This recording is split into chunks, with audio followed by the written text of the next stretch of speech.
back to my YouTube channel. This is Baby Donna Rosales, ang morenang Ilocana ng Madrid, Espanya. So, ayan na nga. Sana all pinapakasalan. Char! Alam niyo ba guys na kung magpapakasal kayo dito sa Espanya, meron kayong 15 days holiday or yung tinatawag na baha matrimonyo na pwede niyong kunin after niyong magpapakasal. O diba, very supportive ang government dito sa Espanya dahil may time kayo para sa inyong honeymoon. So, ayun na nga, pupunta na kami sa aming wedding ceremony. Nagtatanong kung bakit civil wedding ang pinili namin. Dahil ito ay libre. Char!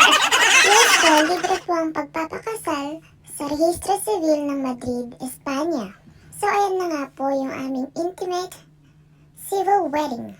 Halos isang taon din namin ito inantay. Kaya sa mga gusto magpakasal dito sa Rehistro Civil ng Madrid, ngayon pa lang kumuha na kayo ng mga appointment dahil ito talaga ang nagpapatagal sa pag-aantay. Ang una mong dapat gawin ay kumuha ng sita or appointment para magpasa ng inyong mga papers. February nung kumuha ako ng appointment at mag-decide kami na magpakasal. Pero yung pinaka-latest date na nakuha namin ay June 30. Yun yung araw na kailangan namin mag-process or magpasa ng application ng aming kasal. Kailangan nga pala ng dalawang witness na may DNI or NIE na nakakaintindi konti ng Spanish. So after namin ma-approve sa mga papers, binigyan kami ng date ng aming kasal at yun na nga ay January.